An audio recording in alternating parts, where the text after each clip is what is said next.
WomenEdDE. And so this session, we will have hear from our fabulous regional leaders. We'll have Joya, Julia, Loretta, and Zan. And as they come to share their story throughout the session, I'm sure they will introduce themselves a little bit more as well.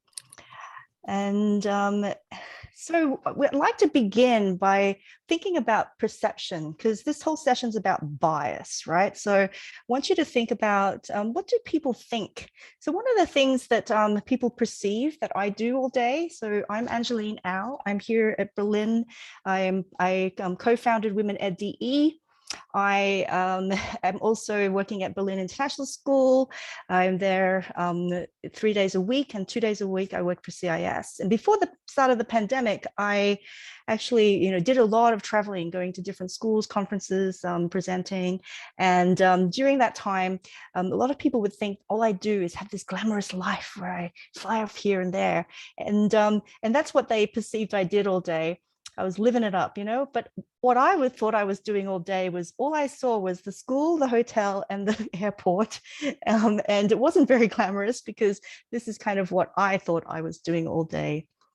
And so when I'm thinking about that, I'm thinking about, okay, so I've got all of these things that are going on. And so my perception is very different than what other people perceive that I'm doing.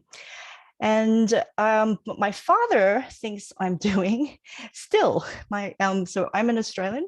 My father thinks that what I do is I teach English. And because I'm teaching internationally. And so that's his perception. And no matter what I try and do to change that and explain what I do, he's even been to visit me, he's visited my school. But when he goes to explain to his friends what it is that I do, he says, oh yeah, so she's teaching English overseas. That's how he explains it to his mates when he's talking to someone in Sydney.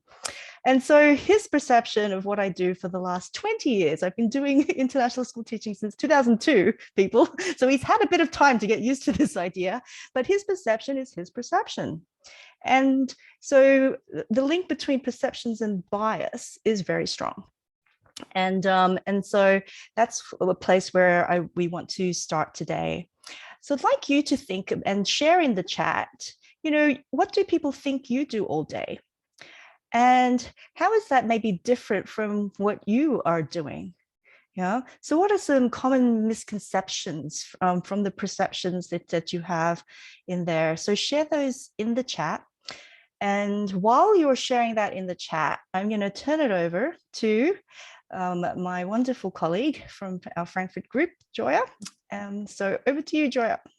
Thank you. And wow, that was quick. We have a lot in store tonight, so I'm not going to make my story too long. But my name is Joya Morash, for those who don't know me. I see that there are a lot of people from our school at FIS on this call, which is wonderful. I'm an associate principal at the FISW campus and a PYP cross-campus curriculum leader across both of our campuses. So a little bit about me. I can't go to the next slide. Julia, if you don't mind. Thank you. So I quickly grabbed a few things that I feel, speaking of biases, and it was so funny when we were planning this presentation and Andrew was talking about her father, I thought, it's the same with me. I think my parents also think I'm still teaching English, as I did 20 years ago in South Korea. And so when I mentioned to them, no, I'm an associate principal right now, and they're like, oh, so how's that going with, teaching English still? I'm like, okay, so I'm just not going to talk about it anymore with you. But what I find though is in my work life here, my personal life, it's interesting when people feel comfortable enough to share their insights or their perceptions with me, these are the types of things that I hear. And it's very frustrating. People think that I've got it all together and I'm so organized, and this is my favorite. It must be nice to make the big bucks. And at least you don't have reports to write. Well, I'm happy to switch my life with you if you would prefer to leave at 7:30 in the morning and return at 6:30, work every evening and on weekends, because that is the life of an administrator right now. So personal life, and this is another thing I hear. This is one of my favorites. Your kids are so well behaved. Well, come into my home and we'll we'll talk about that a little bit more. And you can see about how we're always splitting up arguments and, oh, you're always going away. And this is a typical European statement, of course. We do travel a lot more because things are closer, but there is a perception with that, you know, we're very affluent because of it, even though we get in the car and we cram all 3 kids and we put in our dog and we go to the cheapest places that we can find. Lucky you have a house cleaner and you juggle it all so well. When in actual fact, if you go to the next slide, that's generally how I sometimes feel. And at the moment, oftentimes, because there is a lot that I'm juggling, and I'm no different from most of the people on this call. So, you know, this idea that I've got it all together, it can just be a really almost offensive statement, because I think I'm working just as hard as everybody else is. And in my view, I'm working harder than I should sometimes. So if you go on to the next slide, Julia, this is what I'm just hoping we can all reach. You know, women do need each other who think that they are a big deal. No jealousy, no hate, just I love you and I support you, and there is no one on earth like you. So when I meet women who don't have any competitive energies or have any contesting ideas and just want to support me, those are the ones I really do cling to. And not just women. I have to say, I've been very fortunate to be married to a man who is also of this standpoint. And I'm happy to see Chris on this call, a he for she, and we need to see more of these males. But I do have to say, I'm quite fortunate to have a lot of males in my life who are very supportive. So that's my story. Thank you so much, Joya, for sharing your story. And I can see a lot of people who are also sharing in the chat at the moment. And so they're picking up on a lot of things like that we educators here also, oh, you're babysitting, or, oh, it must be fun to play dodgeball all day if you're the PE teacher, or and just so there are lots of some of misconceptions that are out there. Or if you are part of the leadership team, you know, you're always in meetings, or oh, it must be fun to share an office with someone, and that's what they think you're going to be doing all day, you know, scheming and planning more work for other people perhaps, when we really we're playing multiple hats and doing multiple things. So the really the big point I want to make is that perception is real even when it is not reality. And so Edward de Bono said this. He's the man with the 6 thinking hats, so you might know he's someone who studies you know, how the brain works and psychology and stuff. And another thing that Edward de Bono said is that logic will never change emotion or perception. And so this is why it's really difficult to try and convince a non-vaxxer, that vaccinations are important, or someone that who's a climate change denier, that it exists, or when you are in a, you know, at a dinner table and there are some polarizing political thoughts that are at that dinner table, and you think you're presenting some facts to people, but their perceptions don't change as a result of that. And this is at the root also of biases. And so when we're thinking about breaking biases and having big global issues such as gender inequity, which is why you're all kind of here today as well, because we're here to think about how do we break bias, we're thinking about perceptions and facts and how they are working in relationship with each other. Right. So this is really kind of complex stuff, because we've got really strong perceptions, and no matter how many different facts we present to each other, it may not shift that. And sometimes we also have different perceptions about facts.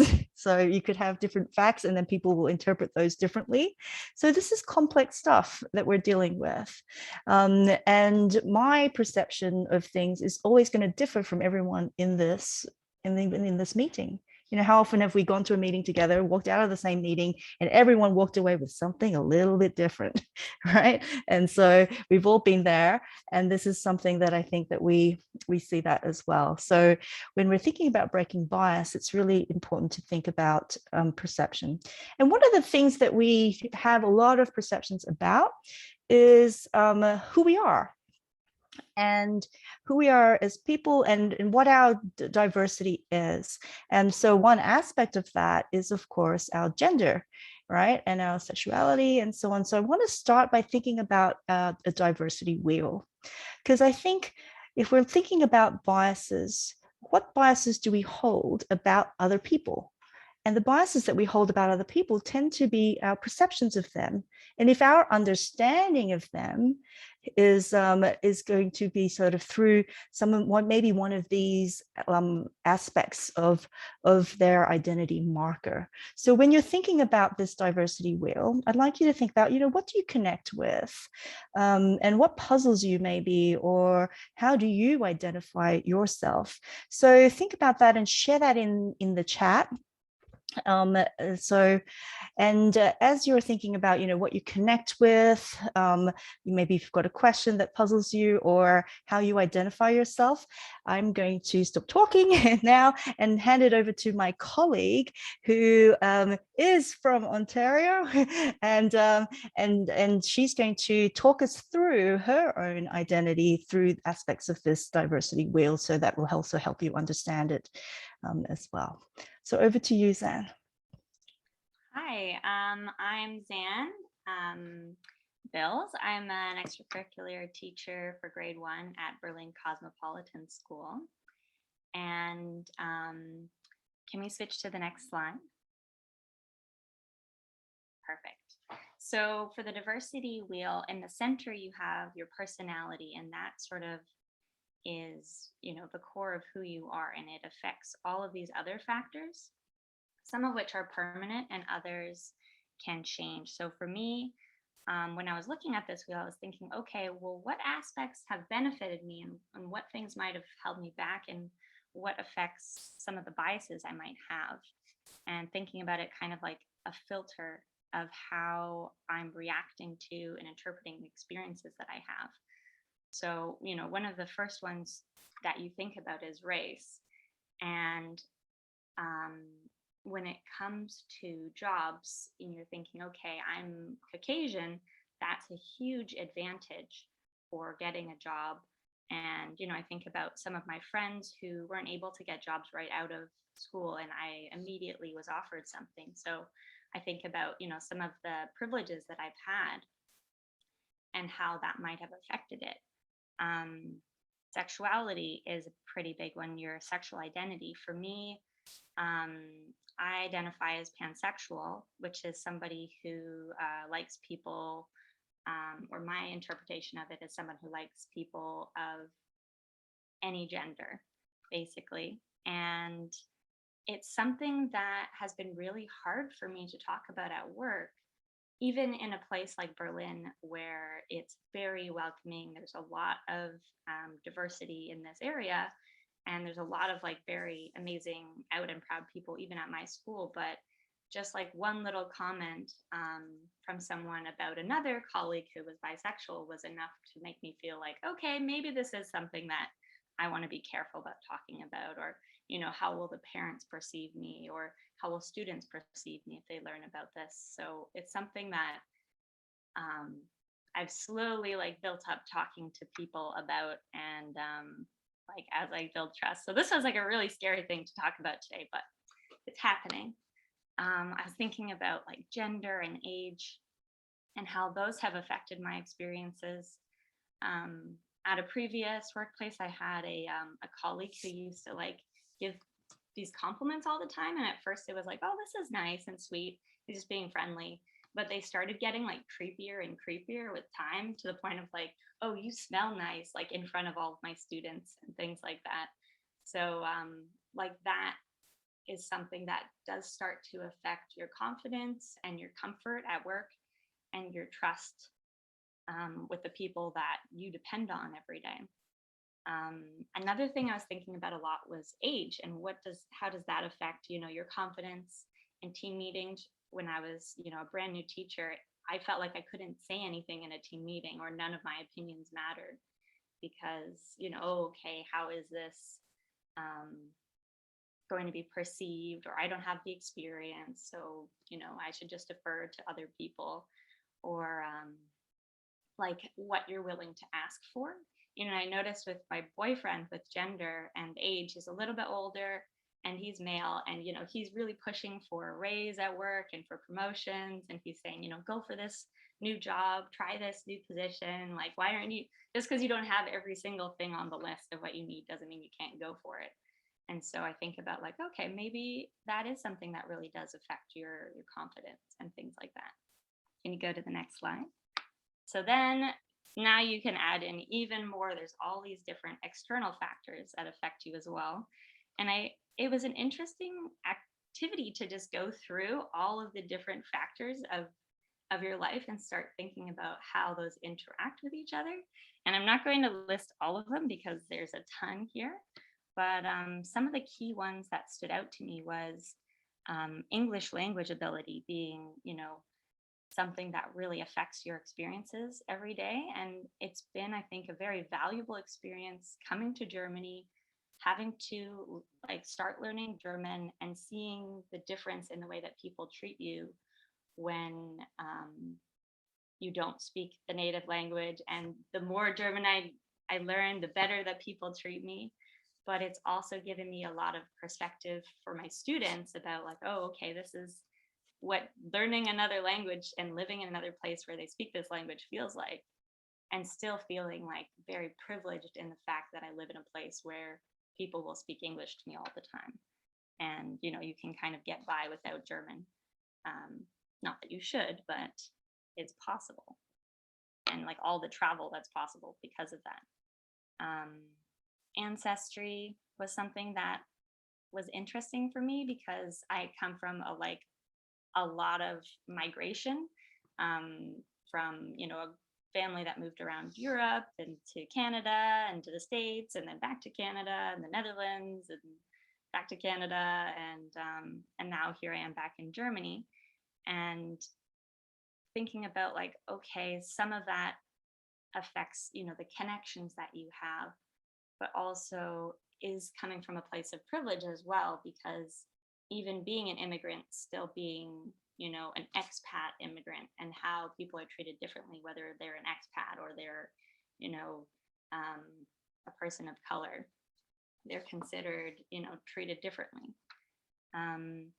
But it's been a very valuable experience to learn about, like, okay, this is what it's like to try to get a visa.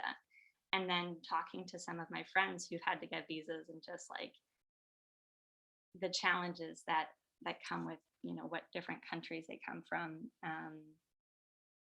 And also like the place of origin. So being from Canada even versus being from the US, I really noticed the difference of people's reactions. They go, when they say, oh, are you American? And then you say, well, no, I'm Canadian.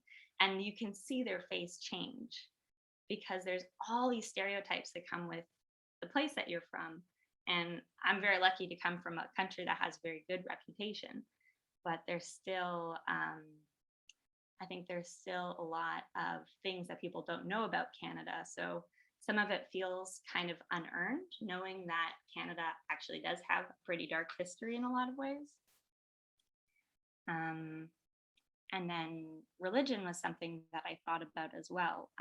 As someone who's spiritual but not religious, it can be like, I've seen a lot of people who have been able to use their religion as like a way to get into schools, and there's a lot of schools you don't have access to because of that. So I think, that's something that is, and, community and connection are so important for getting a job in education. So those are just some things that I was thinking about, how they interact and affect your experience. Can you go to the next slide? So finally, we have this last dimension of organizational and management of diversity. So you've got like organizational dimensions and seniority and work location. and all of these things. And I've done a few different jobs in the last few years. I've been an Erzieherin, also known as an extracurricular teacher at my school. I've been a classroom teacher. I've been a substitute teacher, a long-term substitute, a librarian. And it's been interesting moving back and forth in these different teacher groups, because you do really see how people are treated differently. And for me, it was a very interesting experience to go from being a teacher, a classroom teacher, to being an Erzieherin, and like my perception of what an Erzieherin was before I did it myself. And I was like, oh, okay. We were talking about perception, what you do all day. You're like, oh, they're just playing with the kids and they're watching. And it's like, oh no, there's all these different levels of things that you have to do as well that, and don't always get recognized for. I've been in union and non-union schools, so I've seen, different treatments because of those. The location of your school really changes your experiences with, demographics and how long your commute is. Seniority, I used to have teachers come in and they would say, oh, just go home. Why are you working so late? And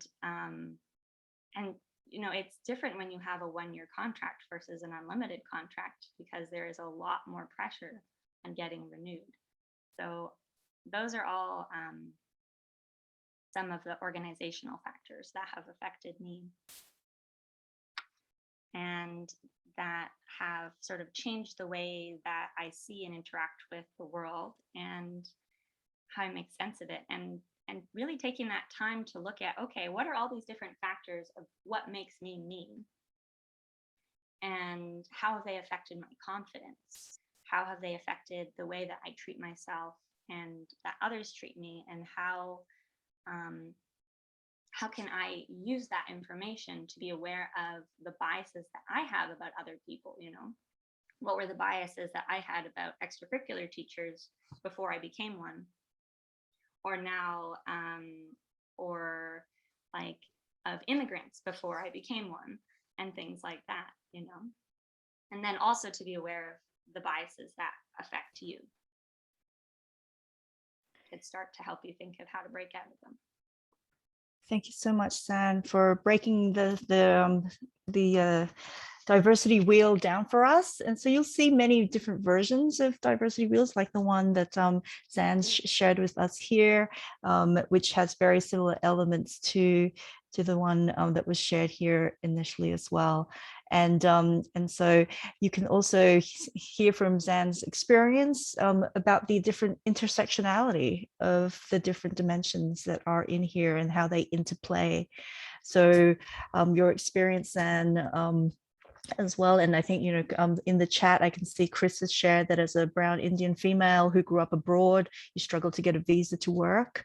And while I, look like a visible minority in Germany here, I hold an Australian passport. And I know that those give me a lot of privileges as well, living in Germany with that. And so I will never really fully understand what it's like to be a Black woman living in Germany, right? I cannot understand that because I don't have that.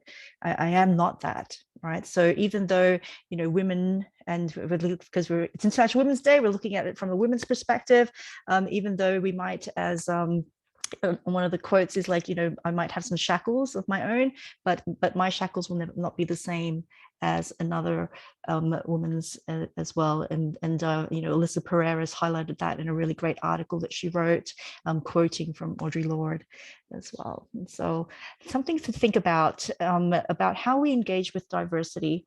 And one thing that we think about, so when we have perceptions about what's on this wheel, where one of the other images you may be familiar with is of the cultural iceberg, right? And so I wanted to point out what's in the cultural iceberg as well, just in case you're not so familiar with it. And because also we have perceptions about what's in the iceberg. So whilst it's important to understand that there are different, food, flags, festivals, and things that we can see on the surface that have to do with culture, what we perceive to be that can be quite stereotypical, and we can have biased views on that, like Zan shared about what it means to be Canadian. Right. And so what does that look like? Or, and all Aussies eat, Vegemite and so on. And then when you dig a little bit more below the surface, we're thinking about communication styles, so different rules. These are like, the unwritten codes of behavior that occur.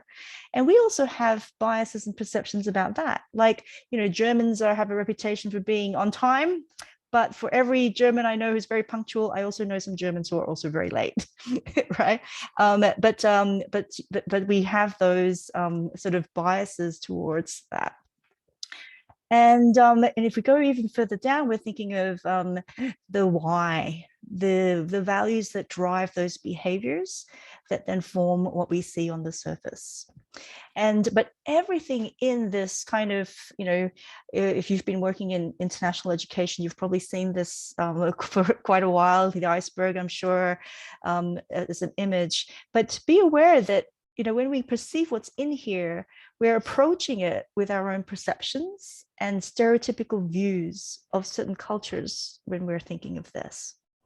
And the single story viewpoint of this is a dangerous one to hold, right? Because that there are multiple stories behind every culture, and we have to be aware of our biases towards that. So that's what we want you to go off into breakout rooms to do. We want you to think about, how does our understanding of self-identity impact your approach to interacting with your diverse community? So just have a great discussion in your breakout room with that. We're going to pop into the chat a link to the document. And so if you're in breakout group 1, go to group 1 slide, and then you can start using that. If you're in breakout group 5, go to group 5 slide, and you can start putting some answers in that. And if you have any key discussion points that you might want to share, so a synthesizing statement, then pop that into the green box there as well. And if we have some time, we might pull on a few groups to share their synthesizing statement when we get back. So we're going to give you 8 minutes in the breakout room, and then we'll come back as well. Yeah, so yeah, thank you so much. If we can open up the breakout rooms, Franny. Yes, and just so everyone knows, I'm going to pause the recording so the breakout rooms page for that. Yeah, were there some groups that perhaps had a big managed to get like a synthesizing or takeaway statement that they got down to and would like to share that one thing with all of us? So any brave takers there? Oh, I see Lisa. Lisa's volunteering Loretta. No. No, I wanted to she was doing this great job of taking notes, and I was starting to say thank you when we got done. Oh, fabulous. Did you want to share something from your room, Lisa? Well, I felt like we were just starting to move towards something that could be considered significant. Now, my team has to correct me if you weren't moving the same way I was moving. And that was realizing that interacting with I can't remember the exact phrase, the intercultural communities that we have has to start with the individual identities. Those pieces are just single pieces of such a complex thing.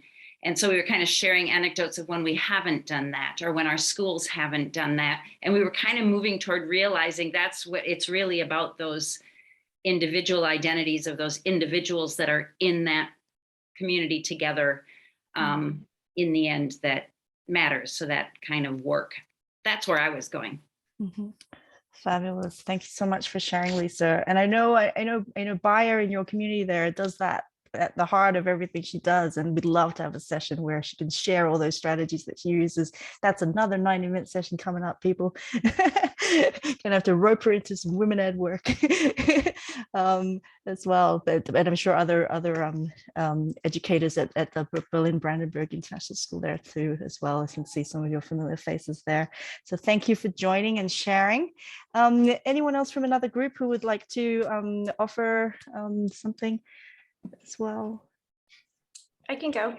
Yeah, go on, Carissa. Yeah. Well, I felt like our group probably could have chatted for like another half hour or maybe hour, especially if we had like some fun drinks or something to go along with it. But yeah, we had a great chat, and we were talking about kind of the importance of not judging a book by its cover, and the importance of learning these different perspectives from different people, and how amazing it is to travel and to live in different countries and to be an expat and immigrant, and the amount of like empathy that you develop as a result of that. And then we just started to talk about body language and how it can be so different based on different cultures. Great. Thank you so much for sharing. Yeah, it sort of echoed also a little bit about what we had in the room I was in, and we were thinking about, of course, the situation with Ukraine, and how if you have a different citizenship, you're having a very different experience on the border in Germany here than others. And so there's just that one aspect there of one little piece of that diversity pie that is limiting you. And so it can be a point of marginalization, but it can also be something that is a point where it's given you privilege, right? So as I mentioned before, with my Australian passport, I have a lot of privileges. But yet another colleague of mine who is from Trinidad and Tobago, she very quickly decided that she wanted to have a German passport and went down that route because her passport didn't give her the same amount of privileges that had as well. So thank you so much for sharing your wonderful insights there, and some of those conversations that you could have continued on. See them as a pause rather than an end, and hopefully there are people that you've connected with as well that you'll be able to have a chance once we can have some in-person events as well, that maybe even meet in person. So what I'd like to dive into now is, so we're thinking about biases, right? So building on our cognition and action related to diverse identity markers and beliefs and values. And so when we're thinking about understanding bias, there are some conscious and explicit biases that people hold and act on. So these are the direct things, some things that you're also quite aware of and you choose quite deliberately. So for example, we see even still in job adverts, I prefer to hire native English speakers. That is a clear bias that people have, or sometimes people have an affinity, like, I prefer a Western trained doctor, or in Germany, it's also quite popular, I prefer more of a naturopathic doctor. You have a different preference, right? So it depends on the beliefs and values that you hold. And but some of the unconscious implicit bias are more indirect. We're not aware of them. They can be our impulsive reactions to things. So for example, sometimes, when we're observing in class or we're co-teaching and we're in there with some other people, we might notice that, oh, why does that teacher never call on that child who's always got their hand up? And we're wondering why. And when we ask a few more questions, it's like, well, it turns out that they weren't calling on that person because, one, they didn't quite know how to pronounce their name properly, and they had an assumption that person would just have a difficulty expressing their answer because of their perception of their English language ability. And also, like, there have been lots of times when I've walked in a room with someone when I've been presenting I'm the PYP workshop leader, for example, but when other people walk into the room, they'll go to my co-presenter, maybe someone like Lisa, who's also a PYP workshop leader, and they'll be like, oh, Lisa, the workshop leader. And I'm like, well, I'm also here. Yeah. Or something like this. And so that's happened quite a lot to me as well. Due to other people's biases as well. So those are some things that I think people, they don't do it intentionally, it's unconscious, but they have a certain perception, like assuming a head of school is male. So these are some unconscious biases that we have. So I'd like to introduce you to a big fan of wheels. So we've got the diversity wheel. We've also got a stereotype wheel. And this one I learned when I was actually on maternity leave and doing one of those other million things in my head. And I took a Coursera course, one of these massive online, open online courses, the MOOCs, and the lecturer there, John Paul Restool, he offered a course, Aboriginal Worldviews of Education, from the university. It was actually a Canadian university as well, and he took this from the Sioux Anti-Racism Committee. So it draws from the Indigenous ways of knowing. And I'm going to walk you through the stereotypes wheel and how that works. And so we have, perceptions that we hold. That's where we started with our biases. And these are really some of the cognitive biases that we have. And then the prejudices is when emotions are added to it. So when we have sort of an emotional leaning towards that. So when I mentioned, Western doctors or aromatherapy, therapeutic doctors, maybe when I said that, you had an emotional reaction like, oh my goodness, they're going to tell me to drink tea instead of like giving me the antibiotics, right? And so we have these experiences of what it's like to go to a doctor here in Germany, and so I have this emotional reaction to that from things I have experienced. And then we have the power here to react and how we do things, and that is a point where our reactions can discriminate against others, or it can be a point where we correct our possibly discriminatory behavior before it becomes behavior that becomes repeated, and then it becomes a real cultural norm that's rationalized. And so let me break this down for you a little bit more to see how that works. So if I'm thinking about perceptions and beliefs and biases, they're the ideas that circulate, the stereotypes, they're conscious or unconscious. These are the cognitive biases, the beliefs we hold, all of those things driving our behaviors that we can then eventually see on the surface of that cultural iceberg. And so here's an example of some of those unconscious biases that we might have, to give you some more examples of what that looks like. The brain is hardwired to trust what's familiar and be suspicious of what's unfamiliar.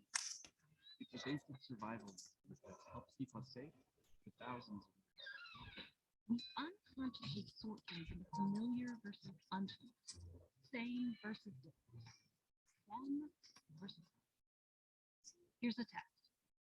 How do you feel about people who own a handgun, Don't attend church. Vote for the other candidate. are on welfare, don't eat meat, have tattoos, Don't believe in marriage. drive an electric car, Didn't go to college. don't speak English, curse, Are over 600 Oh, sorry. drive the speed love limit, cats. love dogs. Can you feel your brain sorting people into groups? Was there a little them versus us happening? It can happen unconsciously.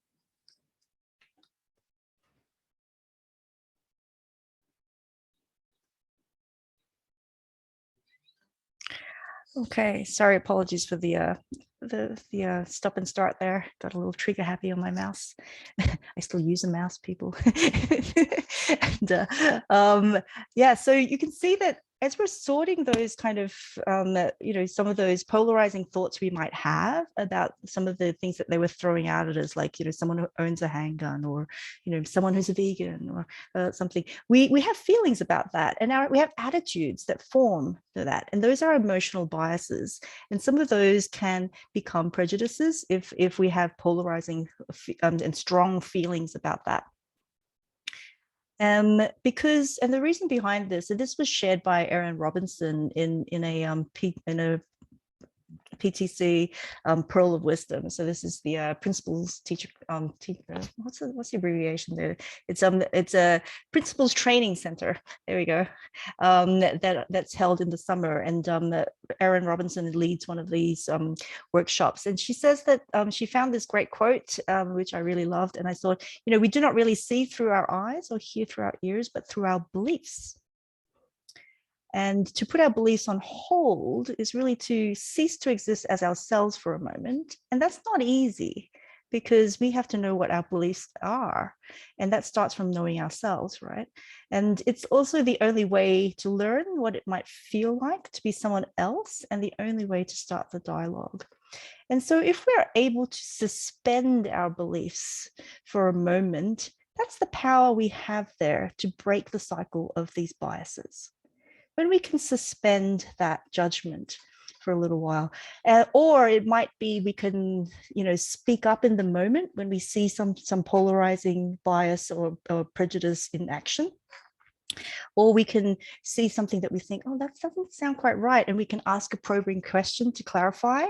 That's the power we have to break this cycle.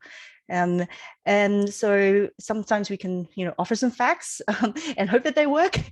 But as we know, that it's really hard when people have really strong perceptions about things, for them to be convinced just by facts.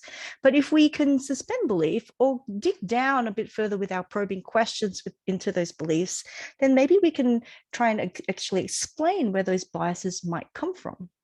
Right. And so for example, that teacher where I told that story where they had, strong feelings and they didn't call on this person. So they had other students who looked like that child, who gave them more stories and information. And they were actually treating one child based on another child that they knew. But I wouldn't have learned that had I not asked some probing questions and broken down and really tried to think about how can we explain where this bias comes from, and how can we, because if we can't get to the root of that, we may not be able to break it. Yeah, so those are some ways in which we can advocate for change by speaking up in the moment, ask probing questions, try and stick to the facts. So the fact is, one child who may have had that, but that's not the single story. There are multiple, and so we kind of like stick to that and explain those as well. And when we do that, this is really the point one can move from an unconscious bias to like something that is maybe like realizing, okay, well, wow, that's actually an implicit bias that I hold.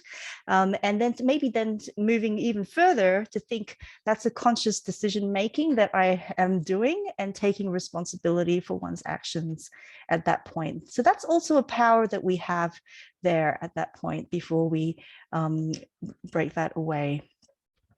Now, what happens though is that if we didn't interrupt a bias at that point, what can then happen is that it becomes a behavioral bias, and it's an action based on a prejudice that we might hold.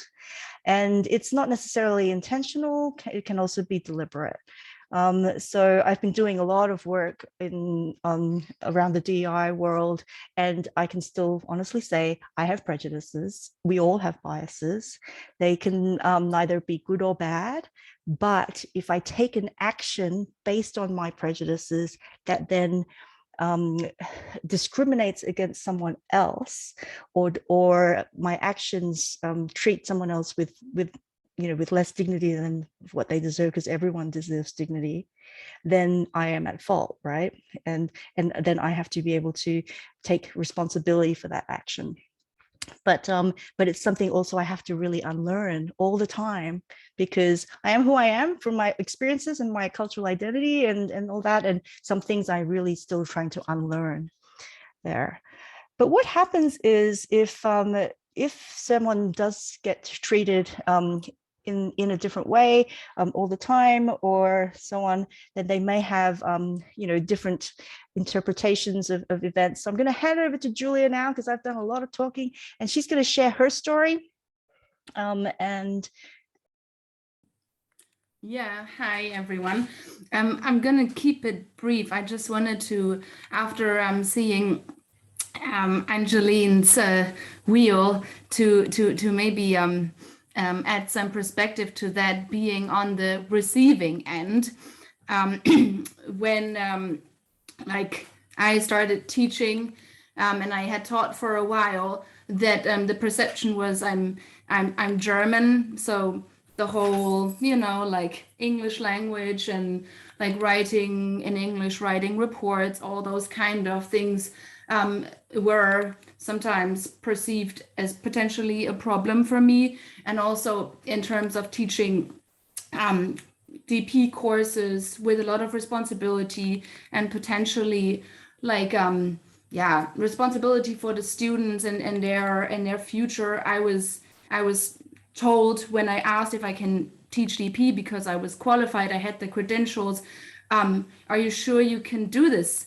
You know, like you've only been teaching for 6 years, you've only taught MYP. Are you sure that like you can do this? We're not sure if that's the right fit for you. It's such a huge responsibility. And I said, like, I listened to those concerns, and then I argued with, you know, like my credentials and that I would be collaborating with other people, and kind of stood up for myself to kind of being able to teach that class, which worked out fine in the end.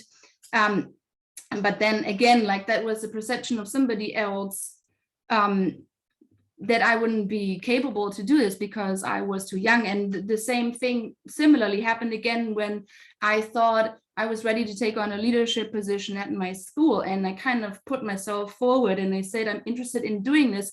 Can I apply, because I have a lot to offer, and like I've been at the school and I would like to take on this challenge. And then the perception was, oh, you are so young, still so young, and like if you become the whatever assistant principal now, what are you going to do for the rest of your school career? You've only been teaching for 8 years at the time. What will the rest of your school life hold for you if you take the step right now?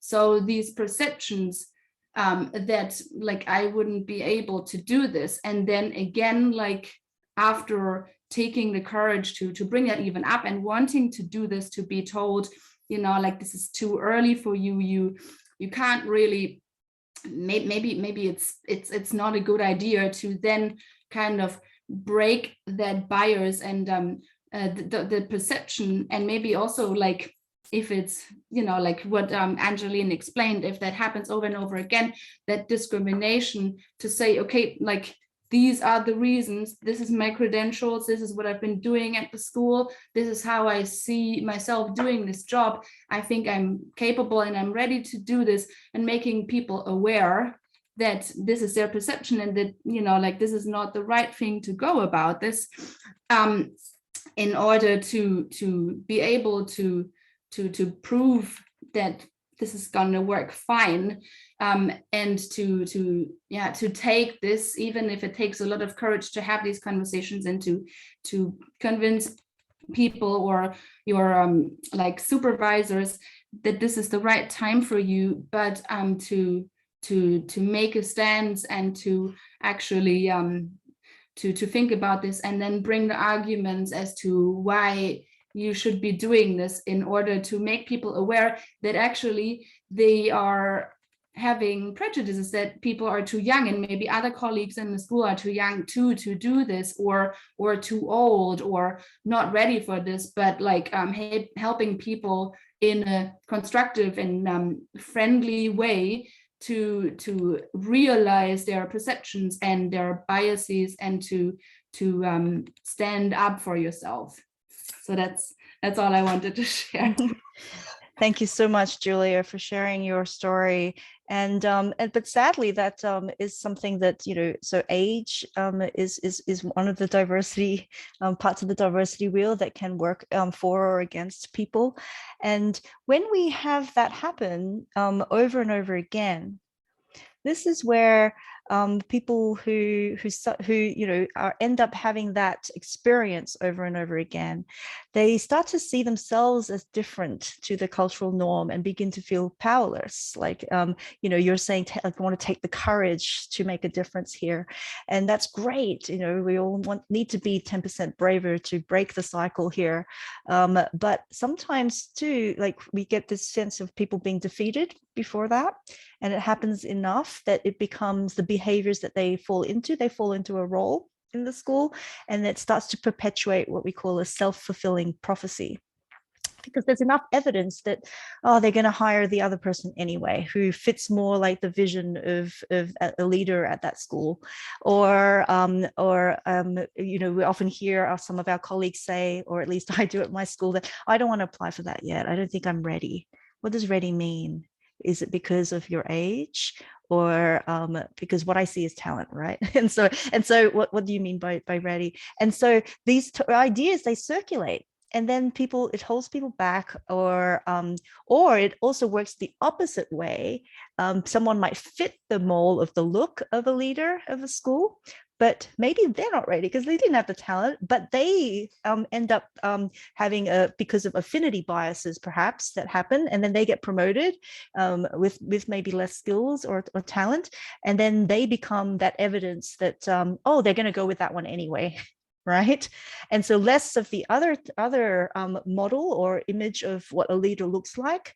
So let's take what statistics and research tells us. So like a Black woman, you know, might not be the white man that might be having that senior leadership role, and then those ideas circulate, and so less women apply for the positions, and then because less women are applying, then the chances are more males will get it because more males are applying, right? And then so that then creates more evidence of that happening, and then our perception becomes of that, and then that's why it's a wheel, and it keeps going and it keeps happening.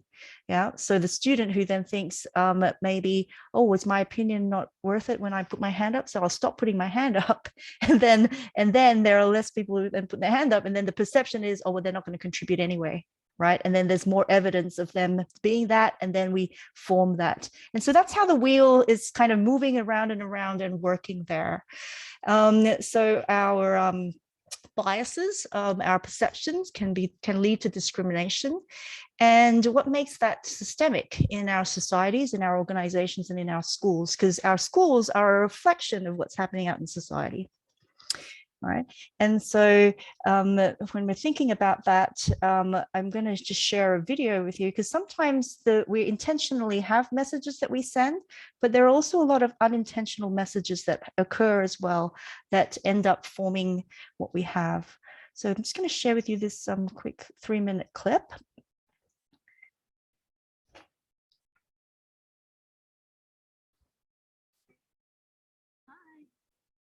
Okay, so I'm going to just give you some actions to do. Show me what it looks like to run like a girl. It's a little bit quiet. Can you turn it up a bit?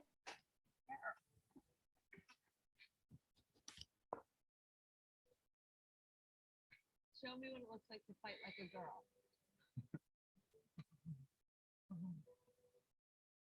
Now throw like a girl. Aww. My name is Dakota, and I'm 10 years old. Show me what it looks like to run like a girl.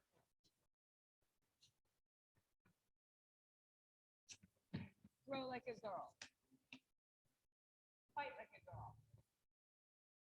What does it mean to you when I say run like a girl? It means run as fast as you can. So do you think you just insulted your sister? No. Yeah, insulted girls. No. Is like a girl a good thing? Actually, don't know what it means. If it's a bad thing or a good thing. Sounds like a bad thing. Sounds like you're trying to humiliate someone. So when they're in that vulnerable time between 10 and 12, how do you think it affects them when somebody uses like a girl as an insult? I think it definitely drops their self-confidence and really puts them down, because during that time they're already trying to figure themselves out. And when somebody says you hit like a girl, it's like, well, what does that mean? Because they think they're a strong person. It's kind of like telling them that they're weak and they're not as good as. And what advice do you have to young girls who are told they run like a girl, pick like a girl, hit like a girl, swim like a girl? Keep doing it because it's working. Somebody else says that running like a girl or kicking like a girl or shooting like a girl is something that you shouldn't be doing. That's their problem, because if you're still scoring and you're still getting to the ball on time and you're still being first, you're doing it right. Doesn't matter what they say. I mean, yes, I kick like a girl and I swim like a girl and I walk like a girl and I wake up in the morning like a girl because I am a girl. And that's not something that I should be ashamed of. So I'm going to do it. That's what they should do. If I asked you to run like a girl now, would you do it differently? I would run like myself. Chance to redo it?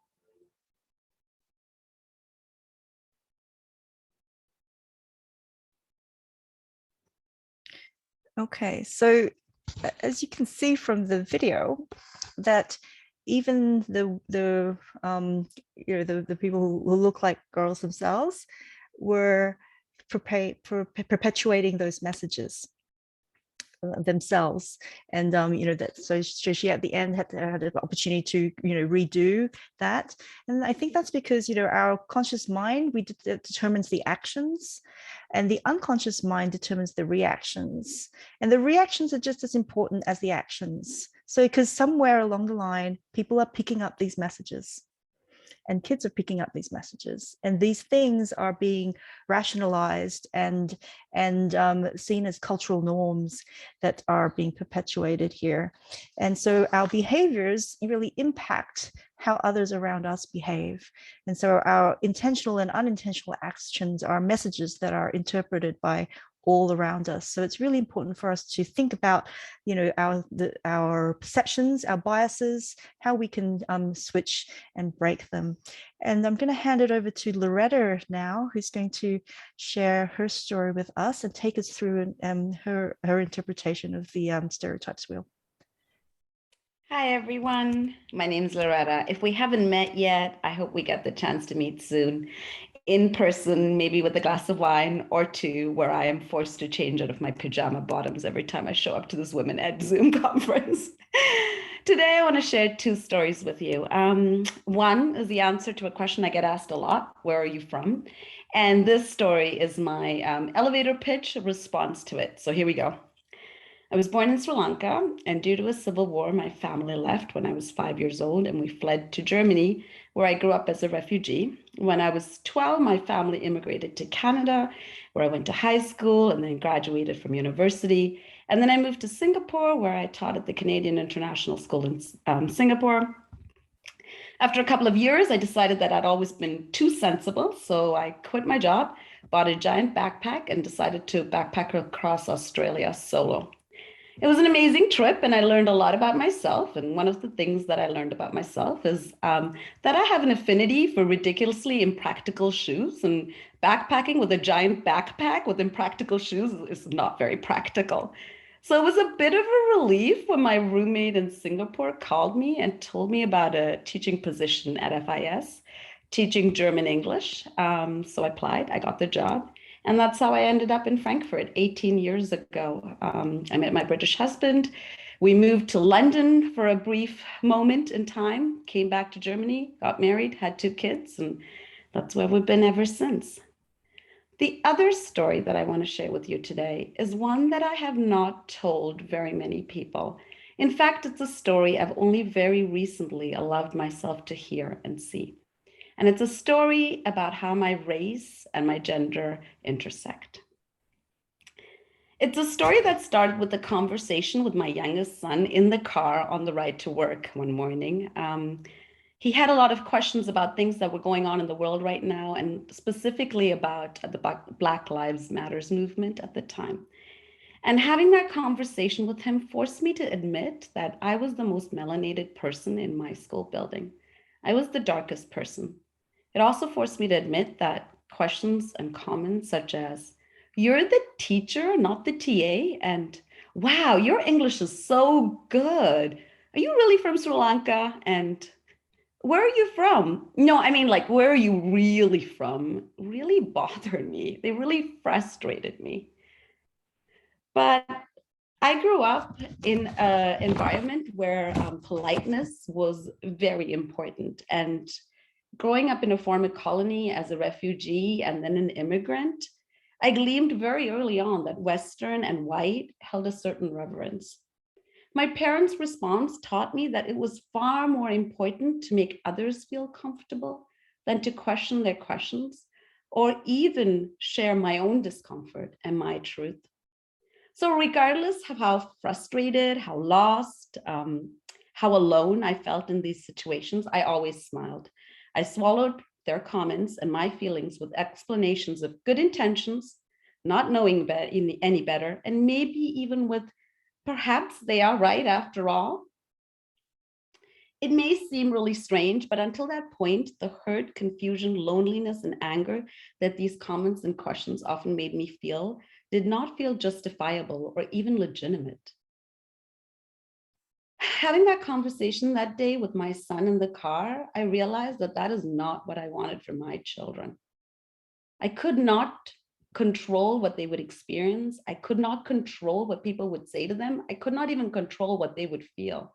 But I wanted my children to have the courage to feel, and I wanted them to have the courage to share what they felt with their family, with their friends, and even with the people that made them feel that way. And so in an attempt to help them do this, in an attempt to become a role model for them, I sought out conferences and people with similar experiences. And so it was 2 years ago, November, that I stumbled into a conference held by Women of Color and ALOC, the Association of International Educators and Leaders of Color. And one of the first sessions that I went to was on podcasting. Now, I had no desire to do any sort of podcasting, but the session started and the presenter talked about imposter syndrome and how she felt like an imposter. And something about that resonated with me so deeply that I stayed. I stayed and listened to a session on podcasting from a stranger just to support her. At the end of the session, I wrote to her privately and I just said, thank you so much for the session. Your story was fantastic. I learned a lot. You're definitely not an imposter. And she wrote back and she said, do you know Angeline? Have you heard of WomenEdDE? Why don't you come to one of our WomenEdDE Heart to Hearts? And so I did. I signed up, I showed up, and there on the screen was Joya Morash. And I was like, Joya, the person I worked with in the same building for many years. So I messaged her privately and I was like, hey, I see you. What are you doing on here? And she wrote back and she said, I'm actually the Frankfurt lead. And I'm going to be starting up WomenEdDE in Frankfurt. And would you like to join as part of the network leadership team? And that felt just a strange question to be even asked. I felt completely out of place joining a network that was set up for women in leadership or aspiring leaders. And I felt really vulnerable and exposed even wanting to join something like that as a network lead. Would you mind switching to the next slide? So I had all of these ideas of what a woman leader should really be. I felt like leaders were in administration. There was only one way to really lead, and that was maybe a little bit bossy. Leaders didn't get to spend a lot of time in the classroom, and sometimes maybe they didn't even want to spend time in the classroom. Now, remember, these are my perceptions. They looked a certain way. They were white, they were Western. If they were women, they were older, and they were not immigrants. And I really felt like my role was to be in a supporting position. Next slide, please. So that definitely did not feel like me. I was not a leader. I felt like an imposter. I mean, I should just be happy being so in a supporting role. Leading is for someone else. And the next one.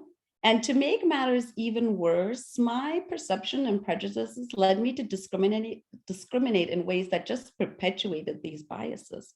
I was hard on women, especially moms, and maybe I could find excuses for them, but I was probably hardest on myself. I should not have career ambitions, not now, not while my children are so young. They need me right now. I need to be super mom. I'm already working.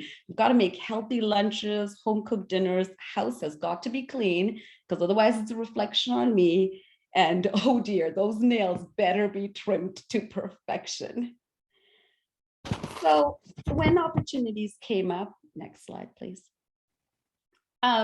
I often held myself back. I mean, you only have so many hours in the day, right? And you can't do it all. So do I even have time to be all of these things to my children and take on a role in WomenEdDE? Can I pursue my master's and still be there for my kids? Why am I even doing all of this? I'm not going to go into leadership. That's not for me. And so every time opportunities came up or positions came up or roles came up, there would be a little voice inside of me going, no, this is not for you. You are not a leader. This is not what you do. I know that women have a tendency to think that we're not good enough. Even the data supports it. Most women only apply for jobs when they meet 100% of the criteria. And even when they meet 100% of the criteria, the data says that they are still 20% less likely to apply for a job than a male counterpart. There's definitely a professional confidence gap. I was aware of this. I knew that I had an imposter syndrome, perhaps even low self-esteem. So I knew that I had to just really talk myself out of this. And so I did. I tried to talk myself out of this. In fact, when I looked around, I could see lots of really great examples of women leaders that challenged my biases. Women leaders who were there to serve their community, who had young families, who enjoyed being in the classroom with children. So why was it so hard for me to talk myself and out of this imposter syndrome and shake this off? You can switch to the next slide if you like. Lately, I've been asking myself a different kind of question. Why? Why do I even have this imposter syndrome? And where did this imposter syndrome come from? And as I look around me, I realize that maybe it isn't a syndrome after all. Maybe I am, in fact, an imposter. In my over 20 years of teaching in an international school, I have never had a woman of color as a head of school. I have never had a woman of color as a principal. I have never had a woman of color as a vice principal. I have never had a team leader who was a woman of color. I have never even directly worked with a teacher of color in a team. Neither my children, who go to an international school, nor I, who was raised in several different systems around different parts of the world, have ever had a woman of color as a teacher. And if that statement brings to mind your third grade Hispanic, Asian, or Black teacher, that's fantastic. But I'm going to tell you that she was an imposter as well. Why was there only one of her? Why was she an anomaly? Why am I an anomaly? Our current systems were not made for diversity. They were not made for diversity in leadership styles. They were not made for diversity in culture, linguistic backgrounds, accents, race, ethnicity, or gender identity. If you've been told that you've got imposter syndrome, don't let imposter syndrome hold you back. You've got to talk yourself out of it. Don't be silly. Or perhaps, like me, you told yourself that story. I'm here to tell you something that I've only very recently allowed myself to see and hear. And that is that perhaps you don't have imposter syndrome after all. Perhaps you really are an imposter in an environment and a system that was not created for you. And that right there was a burden off my back. Knowing that it wasn't just all in my head. It is freeing to know where my thoughts are coming from and that they are legitimate. This is my story. I don't know your stories. And even if we know each other, there is a very good chance that I do not know all of your stories or the intersectionalities that have created them. Whatever your histories, more recent or steeped in the past, that have created your narrative, I would like to offer you something that Oprah offered me, and who better to offer advice in situations like this? But it is the invitation to step out of the story that is holding you back and step into the new story that you are willing to create. Thank you for your time. Thank you so much, Loretta, for sharing your story. I could see Gail wanting to applaud there in the back, and thank you so much for yeah, I know you really curated and wrote that, and are passionate about storytelling, and so thank you so much for sharing the role of intersectionality in the women and gender equity conversation. It's so sad to say that we're so quickly now coming to the end of our 90-minute time that we had set aside for this.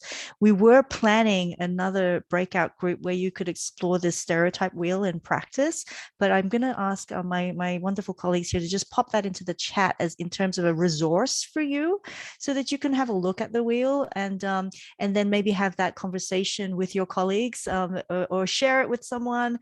Think about how you can use the wheel to help unpack any sort of situations where you think, hey, can I put this situation through the wheel?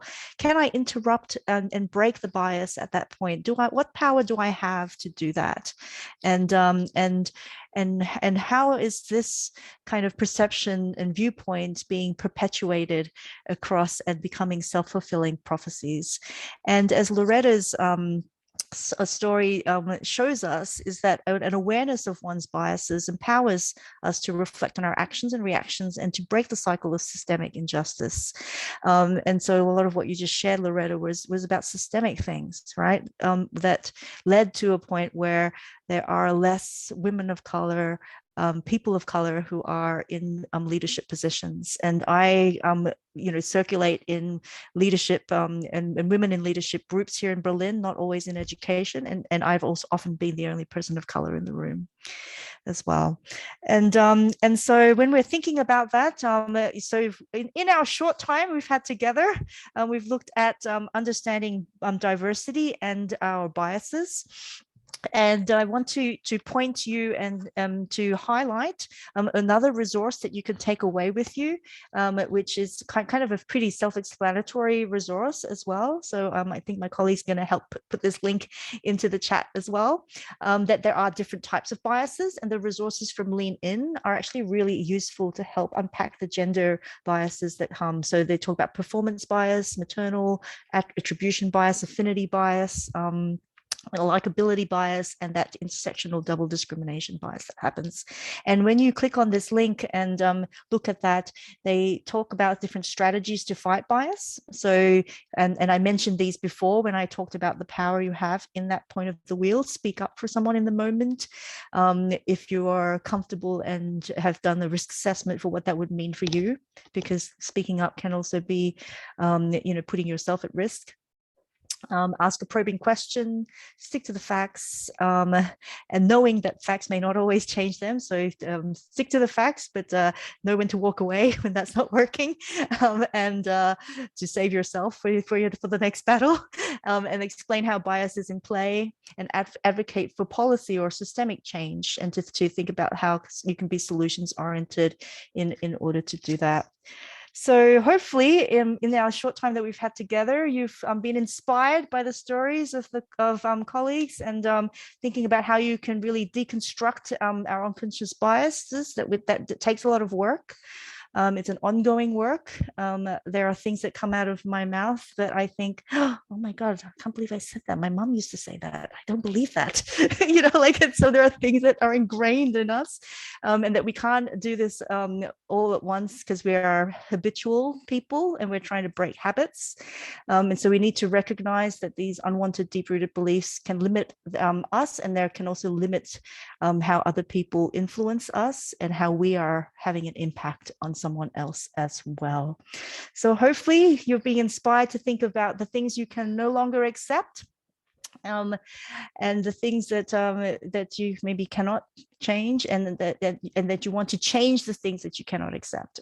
So that's an inspirational quote from Angela Davis, and you can see these lovely logos here created by CAS students from Berlin International School.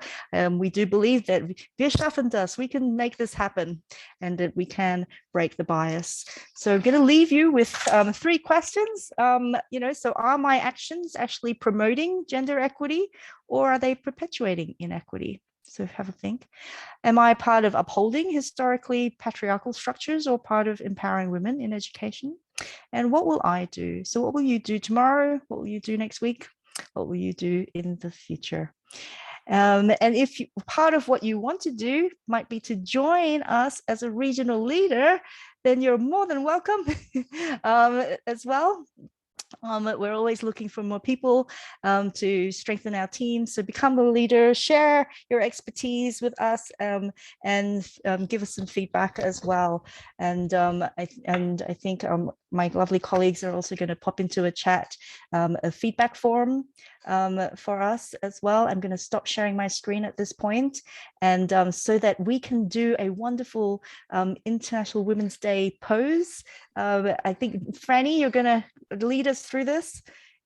Yes, so the theme for International Women's Day this year was to break the bias, and to do that, we're all going to do an X with our hands.